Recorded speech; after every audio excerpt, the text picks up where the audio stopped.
श्री ओम नमः सिद्धेभ्यो। एस सुरासुर मणु सिंध वंदिदं दोदगादिकं मलं प्रणमामि वड्ढमाणं तीर्थं धम्मस्कतारं शेषे पुण्यतीर्थयरि ससौवसिद्धे विशुद्ध भावे समणेयणानदंस चरित तव वीरियायारे ते ते सौवे समगम पतेगमेव पतेगम वन्दामि अवट्टन्ते अर्हन्ते मानुषे खेते किच्चारिहन्ताणं सिद्धाणं तैणमो गणहराणम् अज्जावैवगाणं साहूणं चैव सौवेसिं तेसिं विशुद्धदंसा प्राणपाणासमं समासेज्य ओवसंपयामि सम्मं जतोणिवाण संपत्ति। प्रवचन सार परमागम चरणान योग चूलिका महाधिकार गाथा 254 पृष्ठ 491। ऐसा पसत भूदा समणाणं वा पुणो घरताणं चर्या परेति भणिदा ताएव लहदि परम लहदि सुखम। इस गाथा पर कल अपनी पर्याप्त चर्चा चली थी, लेकिन मैं आपको बहुत ही प्रमोद पूर्वक एक चीज बताना चाहता हूं कि अभी अभी मुझे एक ऐसी जानकारी मिली कि इस गाथा का पूरा अर्थ निकल गया।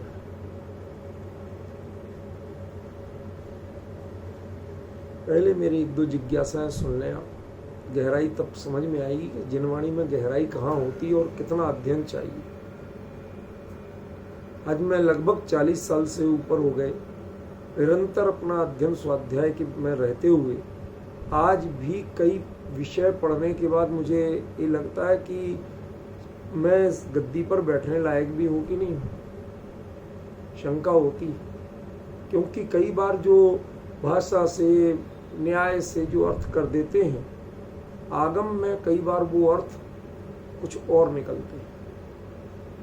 उतना आगम का निरंतर अभ्यास और गहन अभ्यास, अरे पढ़ तो बहुत कुछ लेते हैं लेकिन बात बिल्कुल बदल जाती है। आचार्यों की गहराई और दृष्टिकोण पकड़ना कई बार बड़े बड़े चूक जाते हैं। मैं आपको जो रहस्य उद्घाटन करने वाला हूं उसको जरा ध्यान से सुनना, आपको बहुत चौंकने वाले हैं। ये जो वैयावृत्ति की चर्या है, ये चर्या है किसकी? वैयावृत्ति नाम का जो तप है वो होता किसे? गृहस्थों को कि साधुओं को? तो इसमें पुणो घरत्थाणम क्यों? जब मूल में ये चर्या साधुओं की है, तप साधुओं का है। कल अपन ने एक अपेक्षा लगा के और पूरा उसकी व्याख्यान किया जहां ग्रस्तों का करें, लेकिन यहाँ पर आचार्य देव ने ग्रस्त करें ये बातें नहीं की। मैं इस गाथा का जब गंभीरता से अर्थ किया तो कल भी मुझे खटक रहा था। मैं व्याख्यान करता रहा लेकिन मुझे खटक रहा था कि ये जो प्रशस्त भूत चर्या है ये समणाणम श्रमणों के लिए की जाती है, वा पुणो गृहत, और किसी स्थिति में ग्रस्तों के लिए की जाती है। करने वाला कौन है? कि प्रकरण तो चल रहा साधु के करने का। तो साधु ग्रस्तों की वैयावृत्ति क्यों करें? पॉइंट समझ में आ रहा है? आप लोगों ने कल्पना भी नहीं की होगी। आचार्य एक्चुअली यहाँ पर ये कह रहे हैं कि वह श्रमण जो है वो ग्रस्तों की आप सोच के चौंकिए कि श्रमण ग्रस्थों की वैयावृत्ति क्यों करेंगे? वो ग्रस्थों में जाते ही ऐसी वैयावृत्ति ले जाते ही आते नहीं। वो अकेले आहारचर्या के लिए, थोड़े बहुत धर्मोपदेश के लिए रहते हैं, बाकी उनसे संपर्क ही नहीं रखते। तो वो करेंगे क्यों? और वो साधु होके ग्रस्तों की क्यों करेंगे उल्टी वैयावृत्ति? प्रश्न कुछ ख्याल में आ रहा है विपिन जी? नहीं, अभी जल्दीबाजी मत करो सुदेश जी। मैं जितना आपको सीरियस होने को कह रहा हूं, आप उतने ही सहजता में ले रहे हैं। ये बहुत गहरी बात है। इसका उत्तर मैं पलट के, मैंने जो वैयावृत्ति का और ये जो छल्लेखना का जितना क्रम है, ये पूरा पलट डाला। मैं इसीलिए पलट रहा था कि कहीं इससे रिलेटेड बात मिल जाए कि साधु गृहस्थ की वैयावृत्ति करता है क्या। ये अर्थ करना बहुत आसान है कि साधु साधु की करे, ग्रस्त ग्रस्त की करे, लेकिन मजे की बात है वैयावृत्ति एक तप है। वैयावृत्ति माने सेवा टहल नहीं है, देखभाल नहीं है, वो एक तप है, वह एक शास्त्रीय प्रक्रिया है और वह मात्र साधुओं के होती है, वह ग्रस्तों की होती नहीं। तो जब साधुओं के होती है, साधु ही करते हैं, तो वो साधु ग्रस्तों की क्यों करेंगे? प्रश्न समझ में आ रहा है कि नहीं आ रहा? कई बार लगता है कि हाँ अपन बहुत अच्छा बोलते हैं, पर कई बार मुझे बोलते हुए अब डर लगने लगा, क्योंकि कुंद कुंद जैसे आचार्य जिस हाइट पर बैठ करके उनके लिए जो चीज सहज थी 2000 साल पहले, उन्होंने तो संकेत में कह दी। अब हम 2000 साल बाद उसको उस रूप में पकड़ पा रहे कि नहीं? तो महाराज आप कह क्या रहे थे? इसमें वास्तव में ग्रस्त की वैयावृत्ति करे ये बात नहीं है। कल जो अपन ने चर्चा की थी वो गलत नहीं थी, लेकिन यहां वो बात नहीं। हमने जो पहले समझा और वही चर्चा कर ली, ये बात अलग है।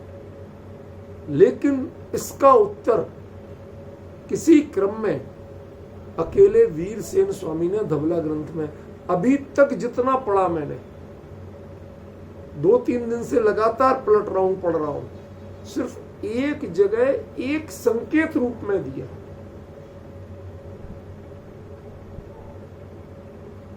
पहले शांत मन से सोचो कि साधु ग्रस्त की वैयावृत्ति करे, इज इट पॉसिबल? और वो साधु का तप कहलाए। साधु साधु वहां तक तो सब समझ में आती है, लेकिन वो गृहस्थ की करे तो उसकी अपनी विशुद्धि कैसे बढ़ेगी, और अपनी विशुद्धि के बिना तप कैसे कहलाएगा? पॉइंट ख्याल में आ रहा? और उसको परा उत्कृष्ट चर्या कही गई और उससे परम सुख की प्राप्ति कही, मोक्ष की प्राप्ति कही गई। साधु गृहस्थ की वैयावृत्ति करे और वह उत्कृष्ट चर्या है और उससे मोक्ष की प्राप्ति होती है, और वो तुम्हें करना चाहिए। क्या कह रहे हैं महाराज? मेरा तो दिमाग घूम गया। ये अर्थ कल भी मुझे ख्याल में आ रहा था, लेकिन मेरे पास ऐसा कोई विवरण नहीं था, तो मैंने ये समझा कि वाव और पुणो 2-2 शब्दों का प्रयोग किया तो ये शायद ग्रस्तों की वैयावृत्ति ग्रस्त करें, ऐसा कहना चाहते। लेकिन एक्चुअली आचार्य यहां यह बात नहीं कहना चाहते। कल की चर्चा कोई जरा भी झूठी थी या गलत हो गई, ये नहीं। मैं ये कहना चाहता हूं, अपने लिए फोकस क्या करना। आगम के अनुकूल सारी बातें कहें आप, लेकिन आचार्य का अभिप्राय क्या है, यदि वो नहीं कही तो आपको आगम की व्याख्या करने या नहीं बिठाएगा। व्याख्याकार कौन होता है? कि जो ज्ञानी आचार्य का अभिप्राय निकाले।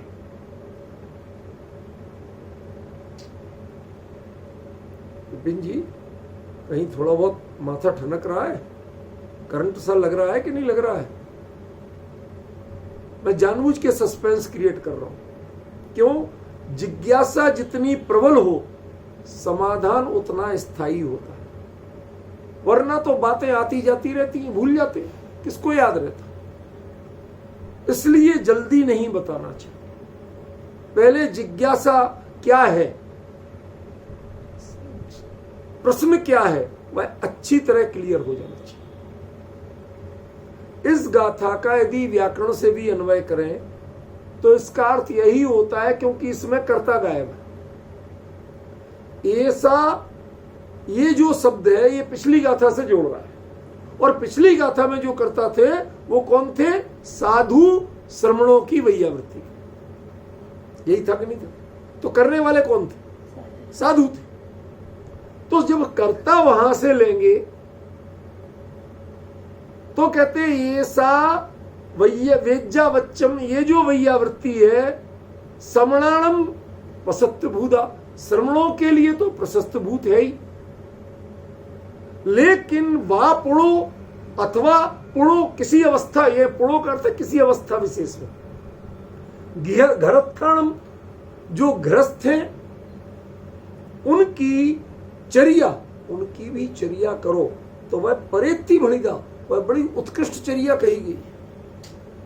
और ताएव लहदी परम सुखम, और उस चर्या से वह परम सुख को प्राप्त करते हैं।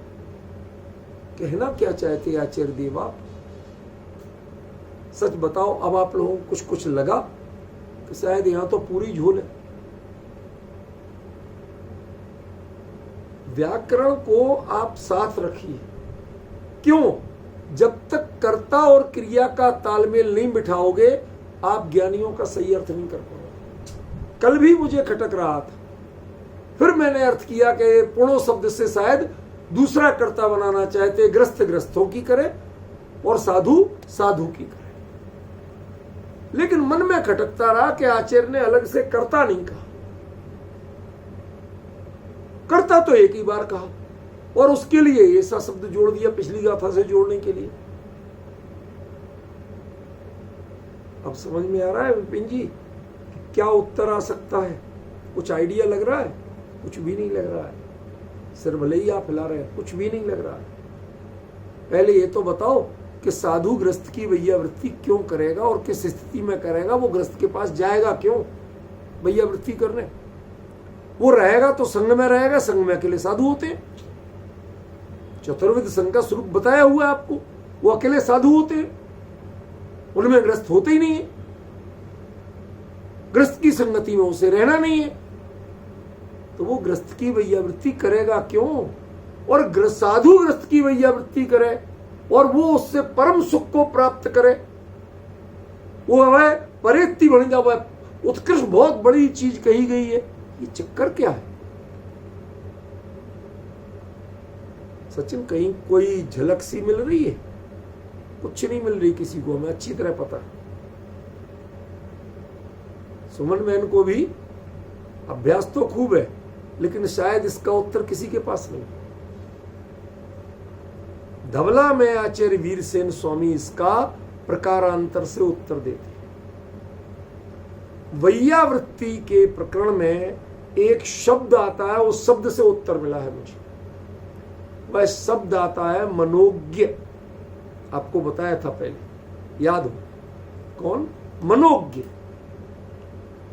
वो मनोज्ञ कौन होता है? उसका उत्तर जो वीरसेन स्वामी ने दिया, उससे इसका उत्तर मिला मुझे। मैं आपको थोड़ा सा पढ़ के बताता हूं। धवला पुस्तक 13 सूत्र 5 उसके टीका नंबर के चौथी जो पंक्ति है उसमें ये चीज कही गई है। थोड़ा सा विचार करना। नहीं, पुस्तक भाग 13 पुस्तक 5 सूत्र 4 पंक्ति 26। मैं आपको थोड़ा सा डिटेल भी बता रहा हूं, यद्यपि आप तत्काल कोई खोल के नहीं देख रहे, लेकिन आपको पता तो रहे कि कहां से बोल रहे। उसमें क्या कहा? आईरियेहिम सम्मदाणम गिहत्थाणम दिक्खाभिमुहाणम वा जम करेदी तम मणुन्नम वेज्जा वच्चम नाम। सुदेश बाबू, ये मूल क्यों पढ़ा मैंने? आप लोगों को हिंदी बताते तो ज्यादा आसान था, लेकिन इसका हिंदी में अर्थ उल्टा दिया। जिनेंद्र वर्णी जैसे इतने अभ्यासी विद्वान उल्टा अर्थ दिया हुआ। इसलिए मैंने मूल पढ़ा।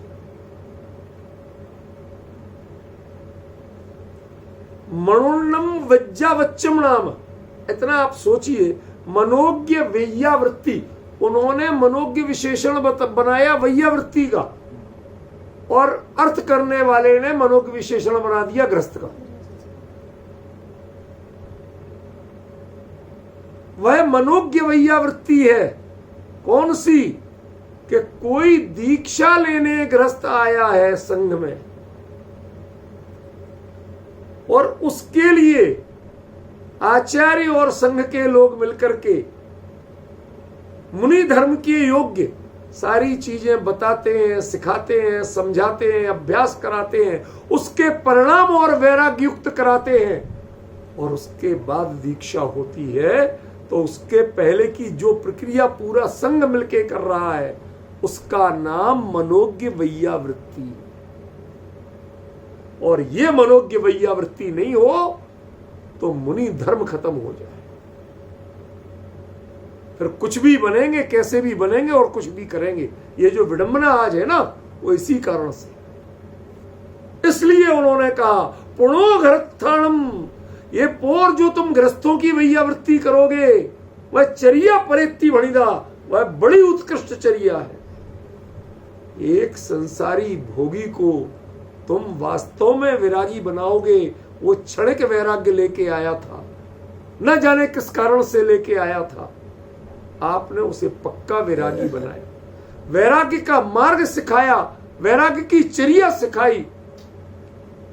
सारा संघ मिलके, मुनिराज मिलके, आचार्य मिलके एक गृहस्थ की वैयावृत्ति करते हैं और वह कल का श्रमण बनाते हैं, आज का गृहस्थ। लेकिन जो दीक्षा के लिए बिल्कुल परिपक्व परिणामों के साथ आया है, उसे संघ मुनि धर्म एक एक चीज की बारीकी, एक एक भाव उसके पढ़ते हैं, सीखते हैं और सिखाते हैं, उसकी सेवा करते हैं। एक तरह से अपना सारा काम छोड़ के उसकी सेवा करते हैं, ताकि वह मुनि धर्म में कल के दिन कहीं शिथिल ना पड़ जाए।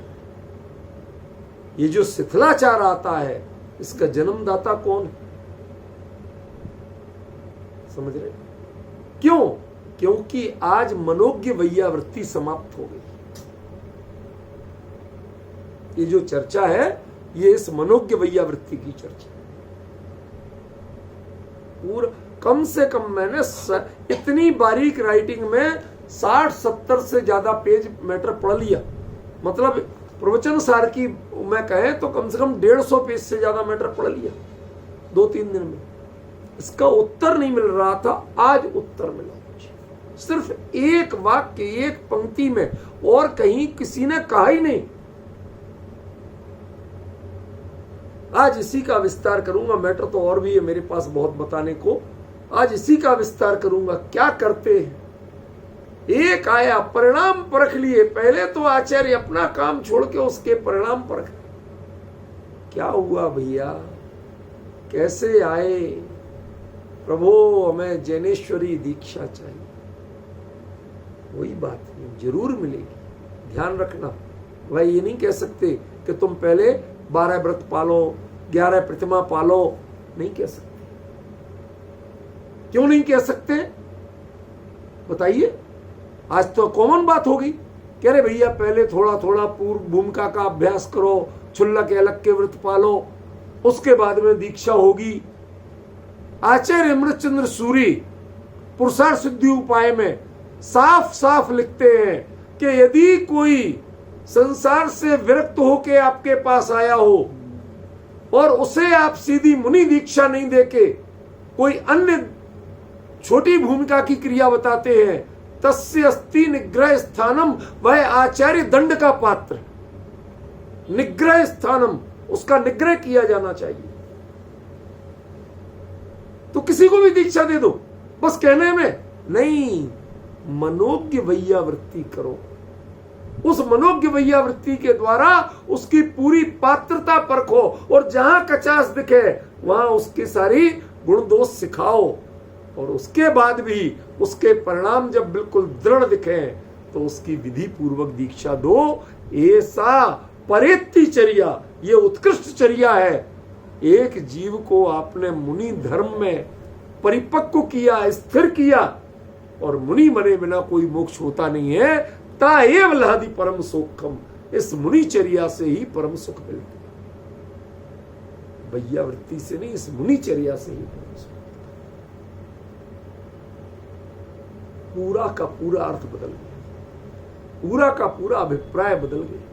एक वाक्य नहीं मिला होता तो मैं पूरा अंधेरे में भटक रहा था। मुझे आश्चर्य हो रहा था कि आचार्य देव जब मुनिचर्या की सारी बात कर रहे हैं, और मुनिचर्या में ग्रस्तों की वैयावृत्ति कहां से ले आए?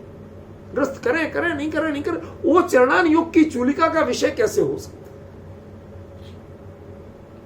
विपिन जी, कल मैंने 1 घंटे बोला उस पर, मैं उस अपनी बात से पलट नहीं रहा हूं, और वो बात जिनवाणी में कई जगह कही, कोई ऐसी नहीं। लेकिन क्या यहां आचार्य वही बात कहना चाह रहे थे? वह पूरी कथा चल रही है। वह एक जिनके लिए स्वरूप में स्थिरता ज्यादा देर नहीं होती है और विरह काल ज्यादा रहता है, वह अपनी इस कमजोरी को मिटाने के लिए 4 प्रकार के श्रवणों की वैयावृत्ति करते हैं, उनके साथ रहते हैं और अपने परिणामों में इंप्रूवमेंट करते हैं, सुधार करते हैं, परिष्कार करते हैं। वो साधु और बढ़िया काम करो आप कि यदि कोई ग्रस्त दीक्षा भी मुख आ जाए, मनोज्ञ हो। मनोज्ञ माने 2 विशेषताएं कहीं यहां राजवार्तिक में आचार्य देव ने मनोज्ञ की, और क्या? एक तो वह निश्चय सम्यक दर्शन से युक्त हो। देखो आपको शब्द पढ़ के बताता हूं। सुसंस्कृत सम्यक दृष्टि को मनोज्ञ कहते हैं। राजवार्तिक 9वें अध्याय के 24वें सूत्र के 12वें वार्तिक में आचार्य अकलंक देव लिखते हैं, सुसंस्कृत सम्यक दृष्टि, जिसका अंतरंग और बहिरंग दोनों सम्यक्त्व के दृष्टि से बिल्कुल निर्दोष है, उसका नाम सुसंस्कृत सम्यक दृष्टि। वह सुसंस्कृत सम्यक दृष्टि तब तक सुसंस्कृत नहीं है कि जब तक वह सम्यक दर्शन को वैराग्य के द्वार तक नहीं ले आता। समझिए, सम्यक दर्शन के 8 अंग पालता है, कोई बड़ी बात नहीं। दोष 25 से बचता है, कोई बड़ी बात नहीं है। यह सम्यक दर्शन तुम्हें अविरत अवस्था में अटकने के लिए नहीं था। नहीं हो परिणाम, कोई बात नहीं, पूरा जीवन निकल जाए, कोई बड़ी बात नहीं। लेकिन आपके भाव क्या होना चाहिए? मेरा प्रश्न समझ में आ रहा है कि नहीं आ रहा? आपके भाव क्या होना चाहिए? क्या आप मुनि धर्म के प्रति अनुरक्त हैं कि नहीं है? आपके भाव बारंबार उस दिशा में है कि नहीं है? श्रीमद जी पूरे जीवन अविरत रहे, लेकिन उनका अपूर्व अवसर पड़िए। मुनि धर्म के प्रति जो भावना है, आज शायद पूरे जनागम में ऐसे मुनि बनने की उत्कृष्ट भावना का कोई दूसरा ग्रंथ नहीं है। किसी ने इतना उत्कृष्ट नहीं लिख पाया। तो आप कम से कम उस मुनि धर्म के प्रति, उस वैराग्य के प्रति, उसका अध्ययन करके, चिंतन करके अपने भावों को इतना उन्नत तो बनाइए, उसके लिए तत्पर तो होइए। बन पाए या नहीं कोई बात नहीं, जबरदस्ती बनना ही बनना ये नहीं है, लेकिन उसका नाम सुसंस्कृत सम्यक दृष्टि है। जो अविरत बने में तृप्त है, वह सुसंस्कृत सम्यक दृष्टि नहीं है। विपिन जी, जो अविरत बने में तृप्त है, वह सुसंस्कृत सम्यक दृष्टि नहीं है। 8 अंग और 25 से बच के चलता है, 8 अंग का पालन करते हुए, वो अकेला सुसंस्कृत सम्यक दृष्टि नहीं है। बहुत अद्भुत विषय मिला मुझे आज। मतलब ऐसा लग रहा है मुझे कि सालों बाद शायद मुझे कोई ऐसा विषय मिल गया कि जो लग रहा है बाकी पर बोल लेता था, आज मुझे लग रहा है कि बिल्कुल नीचे बैठ जाओ, किसी से सुनो। इस गद्दी लायक नहीं हो, तुम्हें अभी गाथा का अर्थ करना पूरा नहीं है। क्या विषय कह रहे थे आचार्य और हम कहां चल रहे थे।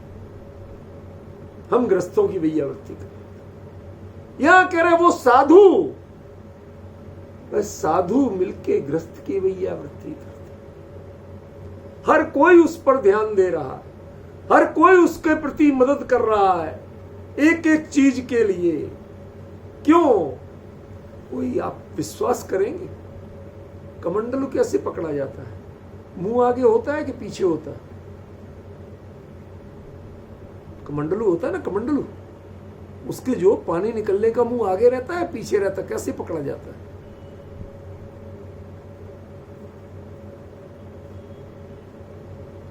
पिच्छी कैसे पकड़ी जाती है? किस मुद्रा में कैसे पिच्छी ली जाती है? उसका उपयोग क्या होता है?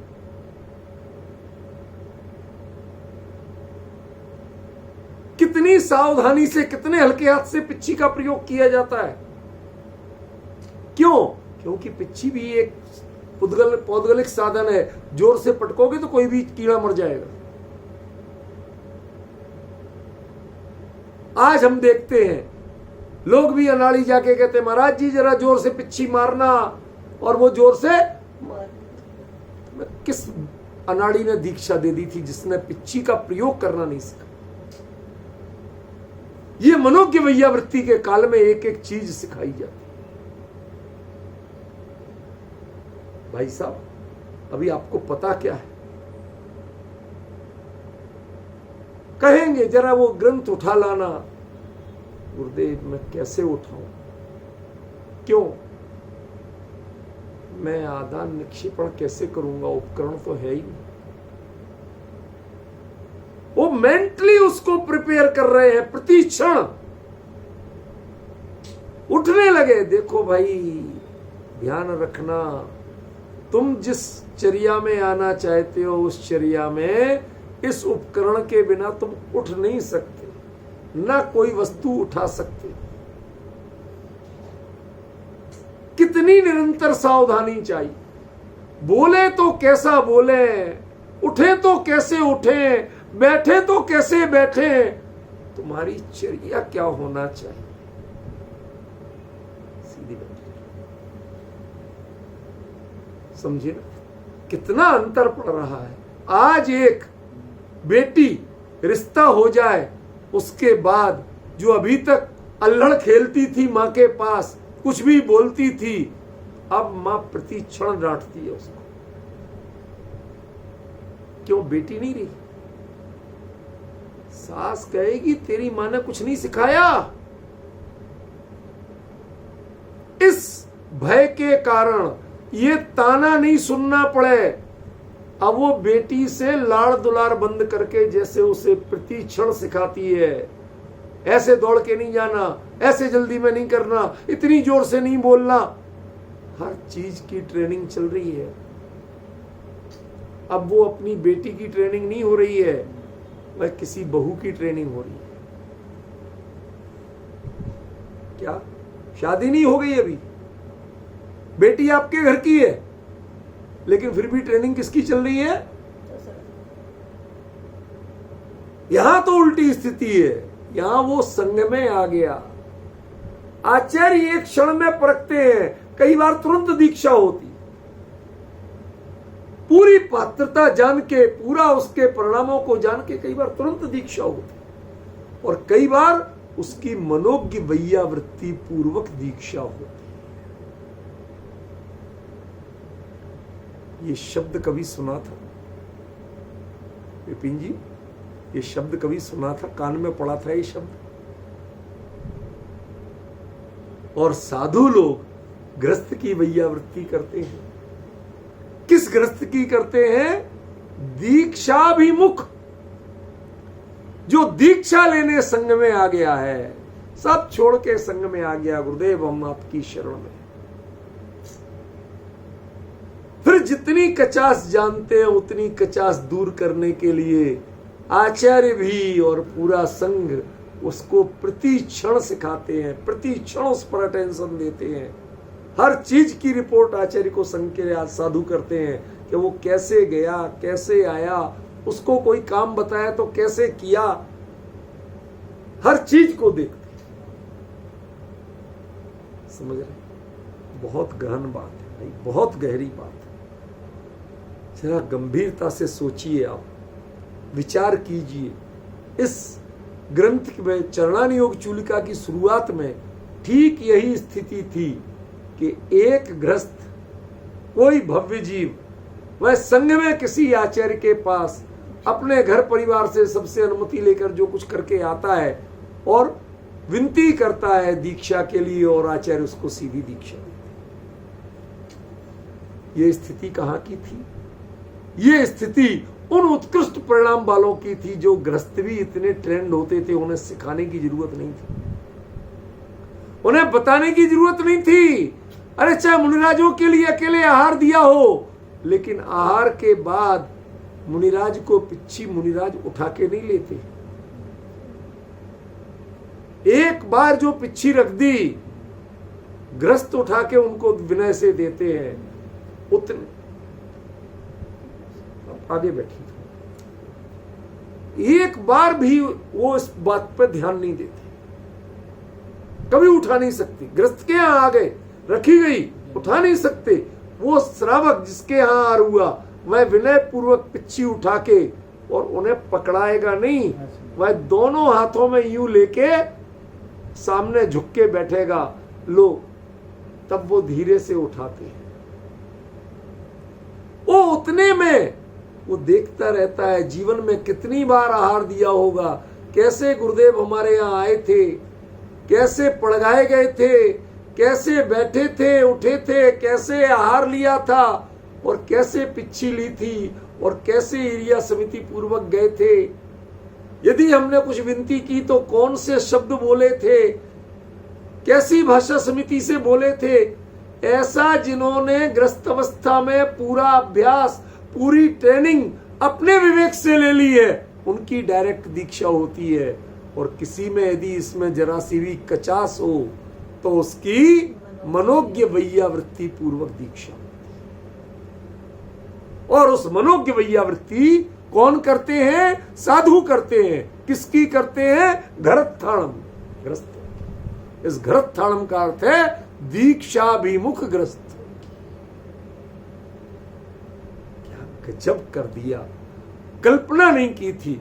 कल तक जो चर्चा चल रही थी, मेरे मन में कुछ कचास थी, कचोट रहा था, बोलते हुए उतना उत्साह नहीं था, बोल में बहुत रहा था, लगातार चर्चा कर रहा था। क्यों? जितना समझ में आ रहा था वो बता रहा था।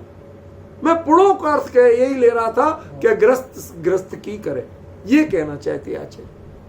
लेकिन जब मैंने बार बार दिमाग लगाया, मैंने कहा यार करता तो पिछली गाथा में, इस गाथा में तो करता ही नहीं।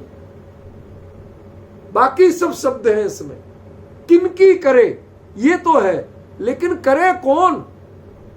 वो शब्द तो करता साहू ये पिछली गाथा में था।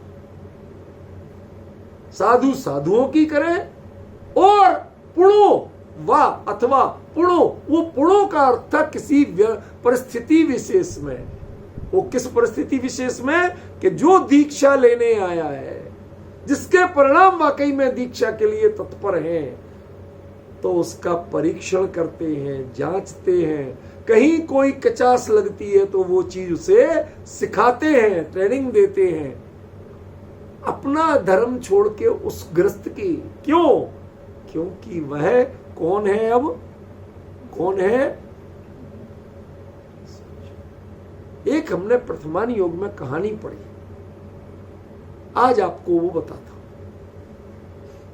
एक राजा था, वो खेलने गया, शिकार खेलने, जो कुछ भी हो, परमात्मा, हम क्यों ज्यादा उन शब्दों का प्रयोग करें। तो वो गया, तो जाने पर क्या हुआ कि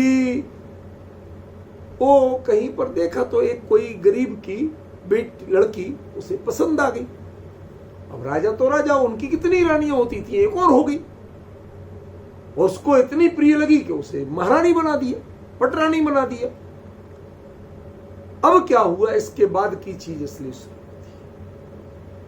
राजा की पसंद से वो रानी तो बन गई, महल में तो आ गई, लेकिन उसने तुरंत एक दो अपनी विश्वास पात्र जो बड़ा अपनत्व रखती थी उन रानियों को और कई दासियों को, जो बुजुर्ग थी उनको लगाया कि इसे ट्रेंड करो। अब ये गरीब की बेटी नहीं है, अब ये राज्य की महारानी है। इसे हर व्यवहार अपने महारानी जैसा करना है। अब इसे व्यवहार जिस घर में पली उसकी बेटी जैसा नहीं करना। जब वह उसको बहुत कहा गया मुझे मां के घर जाना, अभी नहीं, मिलेगा, अनुमति मिलेगी, जाओगी, जरूर जाओगी, लेकिन अभी नहीं। फिर साल 6 महीने बाद उसे अनुमति दी गई, जाओ। साथ में कई दासियां और एक मंत्री टाइप भेजा गया। उनके लिए पूरे तंबू, टेंट वगैरह सब साधन भेजे गए। तुम लोग बाहर रहोगे, उनका घर तो छोटा सा है। अब वो उसी घर में जाती है, उसी मां के पास बैठती है, लेकिन उस पलंग पर, चारपाई पर बैठने लगती है तो तत्काल वो दासी उसके नीचे मखमल की गद्दी लगाती है। महारानी इस पर बैठी। वो एक क्षण को दुविधा दिखाती है, अरे मैं तो, ये मेरी मां, मां के पास। आप ध्यान रखिए प्रति क्षण, अब आप इस घर की बेटी नहीं रही, आप इस राज्य की महारानी है। उस मर्यादा को नहीं भूलना है। आप विपिन जी, समझ में आ रहा है कुछ क्या कह रहा हूं? उस मर्यादा को नहीं भूलना है। ऐसे ही अभी आप दीक्षा विमुख हैं, वहां संसारी तो शादी कर ली, दीक्षा विमुख है, ग्रस्त है, वस्त्र नहीं छूटे, दीक्षा विधि नहीं हुई। लेकिन जब तक दीक्षा विधि की पूरी पात्रता नजर ना आ जाए, लेकिन वैराग्य परिणामों में कोई कमी नहीं दिखे। देखो, 2 बातें, दीक्षा के बाद की हर चीज सिखा सिखा के नहीं कराई जाएगी कि कैसे ईर्ष्या समिति से चला जाता है। चलो तुम 4 दिन बिना ईर्ष्या समिति के चल लेना, 4-5 दिन में सीख जाओगे। तो अरे ये मुनि धर्म है, ये कोई प्रहसन नहीं है, समझे? कोई मजाक नहीं है कि कुछ भी कर लिया आपने। बहुत बड़ा अंतर है, गजब। वो सब जो प्रति क्षण उसको सिखाते हैं, समझाते हैं, परखते हैं, और परखने के बाद लेकिन दीक्षा विमुख नहीं करते हैं, वैराग्य के परिणामों को और दृढ़ करते। धन्य है तुम्हारे लिए नश्वर संसार से जिनेश्वरी दीक्षा लेने के भाव हुए, उसका बहुमान करते, गीत गाते हैं। क्या स्थिति है भाई, मैं समझ में नहीं आ रहा क्या कह रहे हैं आज। ख्याल में ऐसी जो वैयावृत्ति होती है उसका नाम मनोज्ञ वैयावृत्ति है। और मनोज्ञ किसको कहा? कि सुसंस्कृत सम्यक दृष्टि जीव को मनोज्ञ कहा। माने न सम्यक दर्शन में कमी और न वैराग्य के परिणामों में कमी। सम्यक दर्शन तो सम्यक दर्शन होता है, लेकिन जब वैराग्य के परिणामों से युक्त हो जाए तो वह सम्यक दर्शन सुसंस्कृत सम्यक दर्शन की ख्याल में आएगा। वह अगली, जैसे लड़की बड़ी हो गई, जवान हो गई, ये कब कहा जाता है? जब उसके रंग ढंग में, उसके हाव भाव में किसी दूसरे घर के प्रति अनुराग दिखने लगता है, वह मेंटली दूसरे घर जाने के लिए तैयार दिखने लगती है, तो मां कहती है बेटी बड़ी हो गई, अन्यथा वो बड़ी नहीं कहती। समझ गए? ऐसे ही सुसंस्कृत सम्यक दृष्टि कौन है?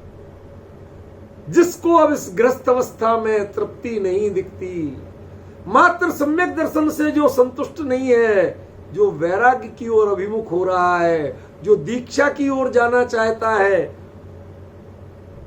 उसके लिए कहा सुसंस्कृत सम्यक दृष्टि।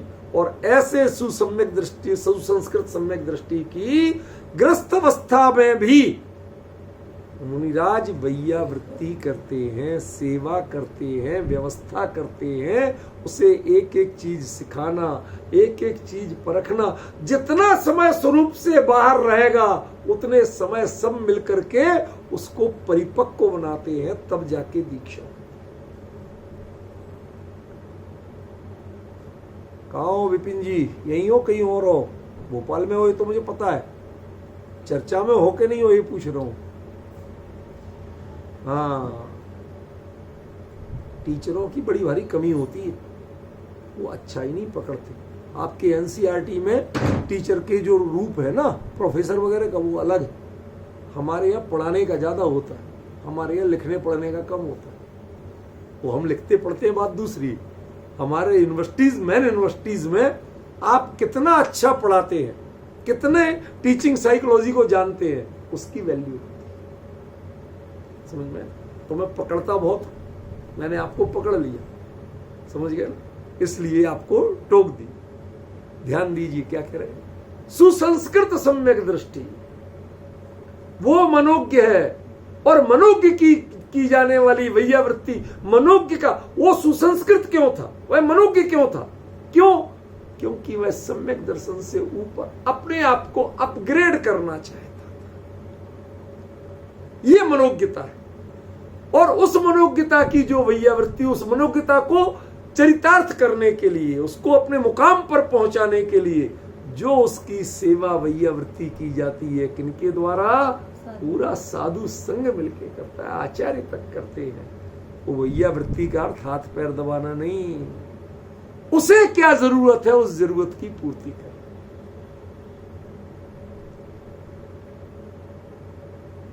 मैं आपको बता नहीं सकता कि आज मुझे क्या लग रहा, मुझे लग रहा आज बिल्कुल मैं प्राइमरी में पहुंच गया।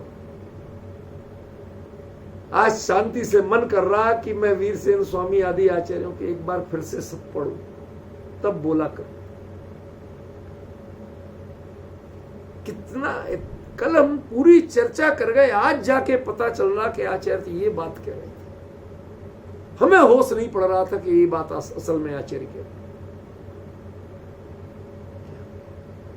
ये चरणान योग की चूलिका नहीं है। चरणान योग की चूलिका वह ग्रस्त अवस्था में जाती ही नहीं, क्योंकि चरणान योग की चूलिका वह मुनि धर्म से नीचे नहीं होती।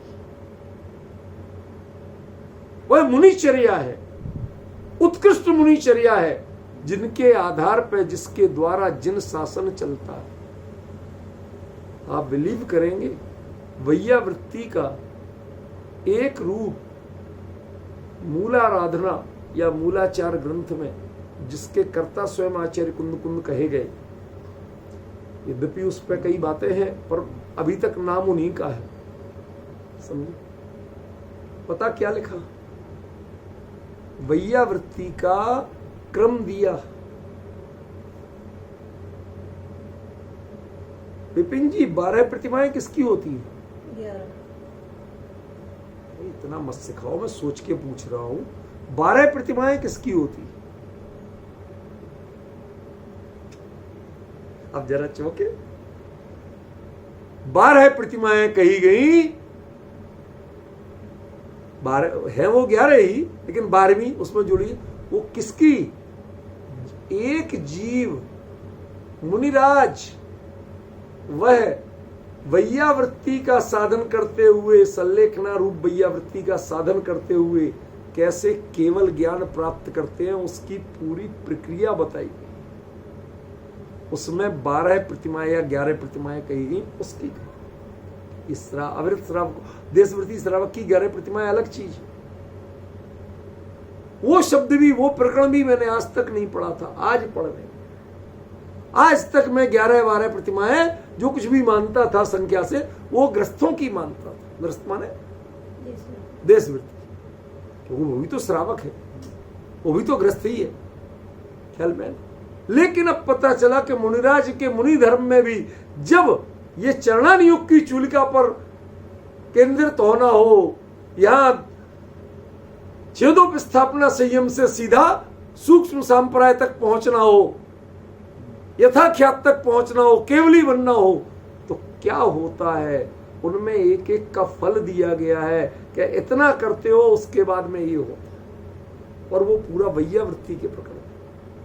अब समझ में आ रहा कि यहां ताएव लादि परम सुखम, इसके द्वारा तुम परम सुख को प्राप्त कर सकते हो। परम सुख माने मोक्ष, उसका पूरा क्रम दिया। तब समझ में आया कि वैयावृत्ति क्यों मोक्ष का साधन थी। ये प्रकरण ऐसा है कि आई कांट ब्रेक इट। जो अभी विचार उमड़ रहे हैं ये कंटिन्यू चलेंगे, हम इसे ब्रेक नहीं कर सकते। समझ में? ये विषय तरतमता मांगता है। अभी तो आपको कंटिन्यूशन में 10-15 मिनट आज है, आज करूंगा, उसके बाद में वो बताऊंगा कि कल क्या होता है, कैसे बढ़ते हैं आगे। क्योंकि गैप देने के बाद वो परिणाम कहीं के कहीं विशृंखल हो जाते हैं, पुनः उनको जोड़ने में वक्त लगता है। ये बोलने का जो बहाना होता है, इसके कारण अपना चिंतन निरंतर चलता रहता, उसमें ब्रेक नहीं आता। ख्याल में बहुत गहरी बात है, बहुत गहरी बात है। ये जिनवाणी के स्वाध्याय के इतने सूक्ष्म तत्व और सूक्ष्म चर्चाएं जहां निकलती हों, इसके आगे संसार की कोई भी बाहरी पुण्य की क्रिया, किसी काम की, किसी प्रपंच में नहीं पड़ना। इससे उत्कृष्ट कोई हितकारी चीज नहीं। वो सब वो फिलिंग दी ब्लैंक्स है, खाली समय में भरने की चीज है। वो टारगेट नहीं होना चाहिए। यदि हमने उन्हें टारगेट बना लिया, और ये सूक्ष्म चर्चा इसके लिए वो थे, समझ में आया? जैसे शादी में बैंड, बराती, घोड़ी, ये सब काय के लिए थे? लड़की भाग गई तो फिर तुम्हारी बैंड, बराती, घोड़ी किस काम के? ऐसी स्थिति हो रही है, समझिए। हमारे परिणाम ऐसे ही हो रहे हैं, और चीजों में पूरे रम रहे हैं, गंभीर विषय में उतने नहीं रम। 10 दिन जितने हम आज क्या खाया, क्या नहीं खाया, तुमने व्रत किया, इनमें जितने रम रहे हैं, इतनी इस गंभीर चर्चा में नहीं रम। जिनवाणी की किसी पंक्ति का, किसी वाक्य का, किसी शब्द का गहरा अर्थ मिलता है, उसमें हमारा उपयोग उतना तृप्त नहीं हो रहा है, तो समझ लेना हम कहीं ना कहीं गलत रास्ते पे। हमारा निर्णय, यदि हमें इस तत्व ज्ञान के अभ्यासी होके भी हमारा उपयोग यदि कुछ और चीजें पसंद करने लगा, तो हम अपना विवेक तय करें। मैं खुद नित्य नियम प्रक्षाल पूजन करता हूं, लेकिन उसमें भी जब पढ़ता हूं, अपने परिणामों की विशुद्धि देखता हूं, मुझे बढ़ना इस रास्ते पे है जो शास्त्रों से मिलता है, जो आचार्यों से मिलता है। आज मुझे इतना प्रमोद है अपने मन में, मैं बता नहीं सकता। एक ये मनोज्ञ की वैयावृत्ति, ये मनोज्ञ वैयावृत्ति और मनोज्ञ का लक्षण सुसंस्कृत सम्यक दृष्टि। लोग जिन्हें सम्यक दर्शन की चर्चा पसंद नहीं, वो साधु कैसे बन जाते हैं? क्योंकि मनोज्ञ जो हो वही साधु बन सकता है, न कोई साधु बनने का पात्र नहीं। और मनोज्ञ कौन? कि जो सुसंस्कृत सम्यक दृष्टि, न सम्यक दर्शन के किसी अंग में कोई कमी नहीं, फिर सुसंस्कृत कैसे? वो तो संस्कृत है। सम्यक दर्शन के संस्कारों से युक्त वो संस्कृत है, फिर सुउपसर्ग कैसे जुड़ा? कि उससे भी जो अपग्रेड होने के लिए तैयार है, वो सुसंस्कृत।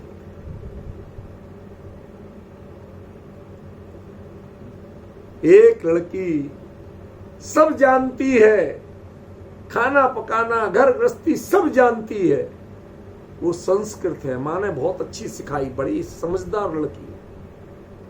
लेकिन सुसंस्कृत कौन है? कि जो दूसरे घर में जाने पर सबसे पहले कैसे पैर छूना किसके, कोई आए तो उसके सामने कैसे जाना, कैसे बोलना, इसके लिए जो मेंटली प्रिपेयर्ड हो, वो सुसंस्कृत है। दोनों में अंतर पड़ गया।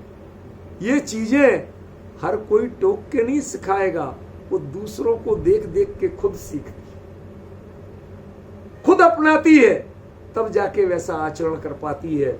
माँ हर चीज नहीं सिखा सकती टोक टोक के। क्यों?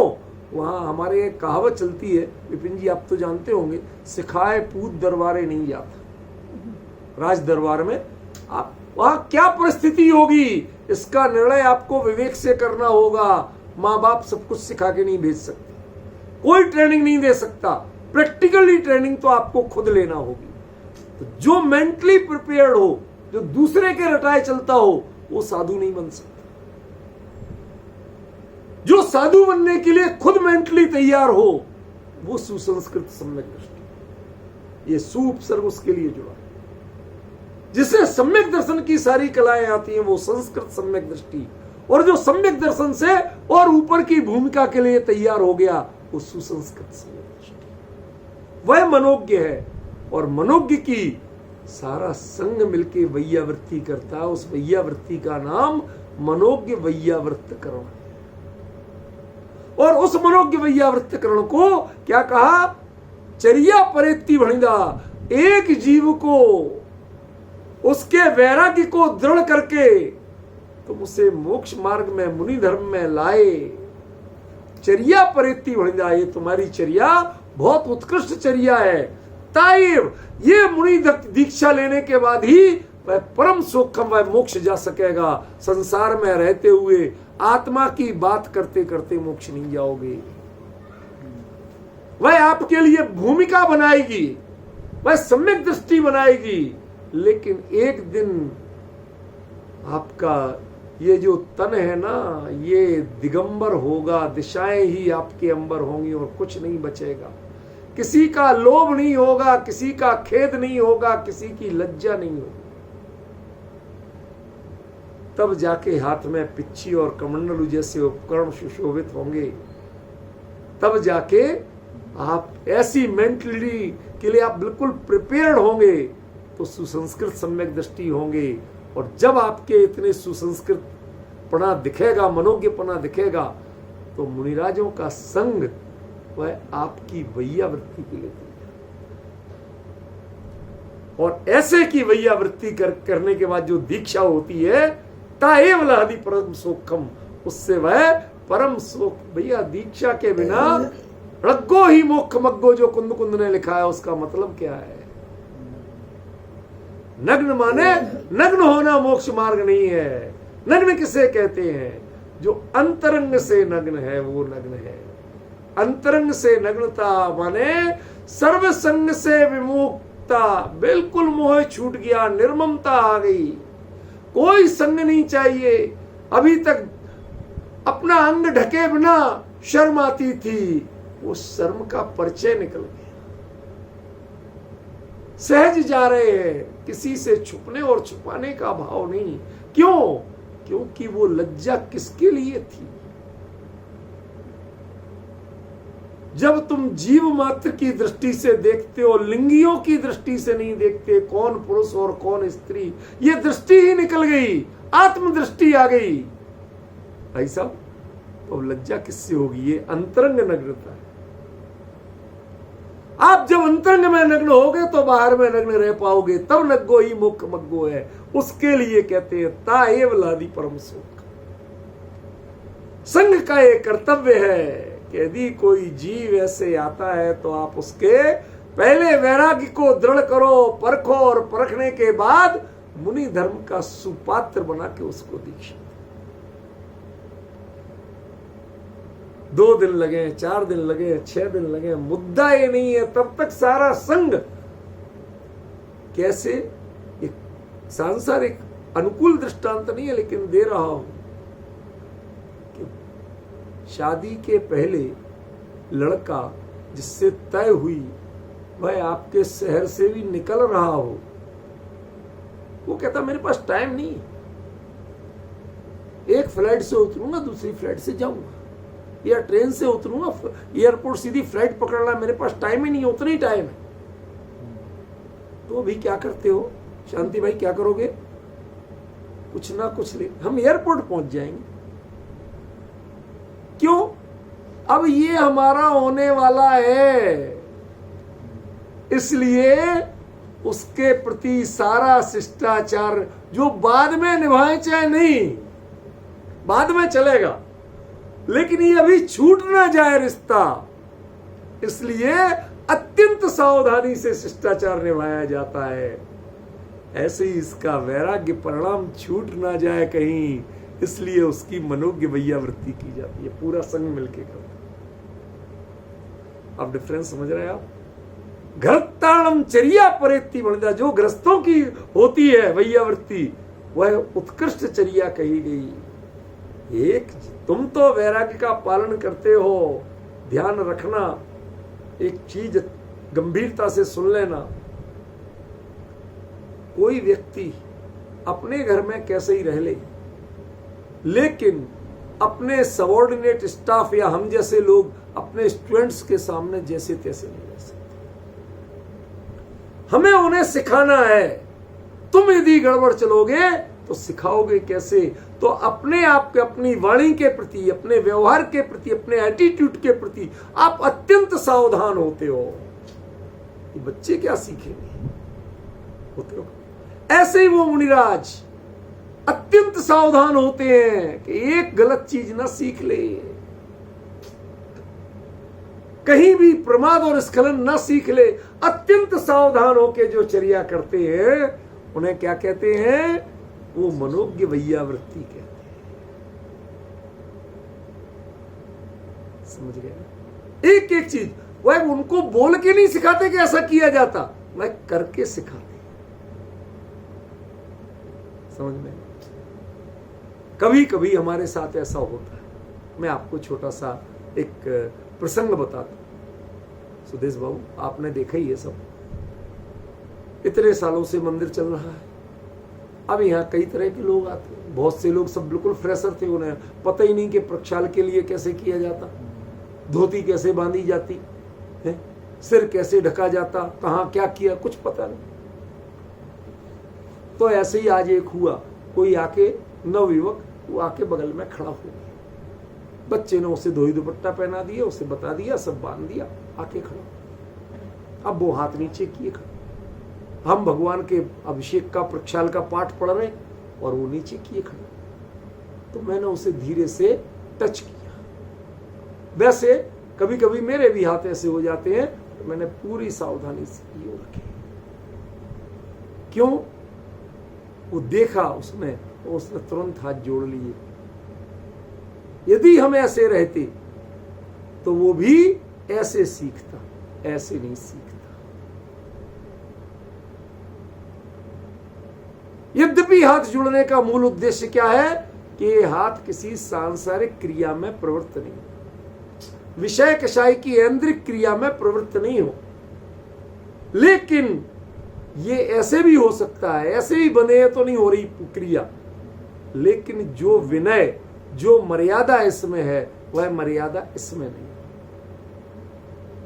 डिफरेंस समझ रहे ना? इसलिए जो कभी कभी ऐसे हो जाते हैं, तो लगातार ऐसे पूरा संघ लगातार सावधान मुद्रा में काम करता है। एक एक चर्या आचार्य का संकेत होता है कि सब मिलके इसकी वैयावृत्ति करेंगे। मतलब इसको कुछ नहीं कहना है, इसको नहीं टोकना है, इससे कुछ नहीं कराना है, पर तुम इतनी सावधान चर्या करना कि एक एक चीज तुमसे ये परफेक्ट सीख सके। एक शब्द भी बोलोगे तो कितनी मर्यादा का बोलना, उठो और बैठो तो कैसे उठना बैठना, एक पुस्तक रखना तो कितनी सावधानी से रखना, कहीं ऐसा ना हो जाए कि बिना पिच्ची से बुहारे, आपने 1 मिनट पहले ही तो बुहारा था और दिख रहा कुछ नहीं है, वहां साफ पत्थर है, तो आप ऐसे नहीं रख देना, दोबारा फिर से नहीं तो ये ऐसे ही सीखेगा कि जिनवाणी ऐसे रखी जाती। इस प्रकार पूरा संग तत्पर होके, सावधान होके उसे एक एक चीज के लिए परफेक्ट बनाता है। मेंटली उससे चर्चा करेंगे तो इतनी उत्कृष्ट, कोई ये नहीं पूछता तेरे घर में कौन कौन है, कितने पढ़े लिखे हो, धन्य है तेरे परिणाम, जो ये जैनेश्वरी दीक्षा लेने के हुए, संसार से विरक्त हुए, ये स्वावलंबन के रास्ते पे आए, पर पदार्थों की गुलामी तुम्हारे छोड़ने के भाव हुए, तुम धन्य हो। अरे तुम तो मुनिराज हो, तुम तो हमसे ऊंची भूमिका में हो, तुम धन्य हो कि हम धन्य हैं? ध्यान रख रहे आप क्या कह रहे? वो सब कह रहे जो ऊंची भूमिका वाले कह रहे तुम धन्य हो, ताकि वह वैराग्य के परिणाम कहीं शिथिल न हो। एक जीव को संसार मार्ग से लाकर मोक्ष मार्ग में स्थापित करना, ये आचार्य कुंद कुंद की गाथा यदि याद आ रही हो, तम ठबे ही मोक्ष पहे, उसको मोक्ष पथ में स्थापित करो। मुझे एकदम याद नहीं आ रही कहां की है, पर ये आचार्य देव का मूल वाक्य है, तम ठबे ही मोक्ष पहे, उसको मोक्ष पथ में स्थापित करो। समझ गए? ये क्या गजब हो रहा है। ताएवल हदि परम सुखम, इससे ही तुम परम सुख को, मोक्ष के सुख को प्राप्त करोगे। जब तक सम्यक दर्शन, सुसंस्कृत सम्यक दर्शन नहीं होगा, और सुसम्यक दृष्टि जो मनोज्ञ है, वह जाकर के संग में मनोज्ञ वैयावृत्ति के पूर्वक दीक्षा लेके दिगंबरत्व को अंगीकार नहीं करेगा, मुनि धर्म को अंगीकार नहीं करेगा, वह आत्म साधना में नहीं लगेगा, तब तक उसके लिए परम सुख की प्राप्ति होने वाली नहीं है। और जो उसको ऐसे कार्य में जोड़ता है, उसको ऐसा पुण्य होता है कि उसे भी परम सुख की ही प्राप्ति होती है। समय हो चुका, एक बात जरूर कहूंगा। दक्षिण भारत के एक परिवार, जैन परिवार, उनके एक व्यक्ति पूरे जीवन साधुओं की सेवा वैयावृत्ति में लगे रहे। आप विश्वास करोगे, जब उनकी संलेखना हुई तो 40 साधु इकट्ठे थे। किसकी? गृहस्थ की। मैं किसी को सर्टिफिकेट नहीं बांट रहा कि कौन सच्चे थे झूठे थे, मैं सिर्फ एक दृष्टांत दे रहा हूं। दृष्टांत सीमित होता, समझ गए ना? आप अपने परिणामों की कीमत का ख्याल में। विशेष चर्चा कल करेंगे। आज समर्पित।